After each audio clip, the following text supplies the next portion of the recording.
pressure an avoidant is to drive them away. You might be thinking like, I never pressured my avoidant ex. I was very understanding, very compassionate. What I want to tell you is that avoidantly attached people feel pressured by things that most people wouldn't. For an avoidant, any amount of pressure at all feels like a demand to conform. That threatens their hyper independence, which is like the most important thing to them. Here's some examples of things that could feel like pressure to an avoidant. Number one would be simply complimenting them or acknowledging nice things that they do for you. Now, why the fuck would this be pressuring to anyone? Well, let me tell you. When you compliment or acknowledge something that an avoidant person has done, what they think in their head is, ugh, now this person is going to expect me to do this all the time. They're thinking basically, don't get used to it. Let's say when you first meet the avoidant, you guys have this passionate, amazing night of sex, okay?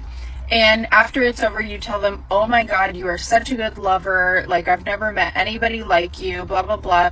What they'd be thinking in their head is like, don't get used to it. Not even because of anything you did. It's not your fault.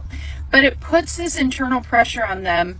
And they set this standard now of like, now I have to live up to this. Now I feel obligated to be this good all the time. So what happens is over time, gradually, the avoidant starts pulling back more and more from that intimate act because they feel so much obligation around it now, which causes these feelings of vulnerability, and they don't like vulnerability. Another example would be you asking for consistency in the relationship or asking for their time. Even if they genuinely want to spend time with you, the fact that you now have asked or asked them to be accountable and more consistent, to show up more often or whatever, to make their weekends more free for you, now this puts this feeling of pressure onto them where it feels like they're losing their independence. Now it's not their idea anymore to spend time together. Now they feel like they are locked into some kind of schedule,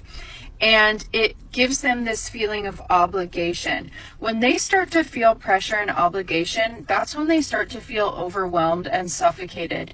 It feels like a threat to their nervous system. What's really unfortunate is that like an avoidant person can't really help it that they feel this way. This has stemmed from childhood trauma, and it's just an intrinsic feeling that they're getting. They don't really know why. They don't have it all figured out. They're just feeling this way.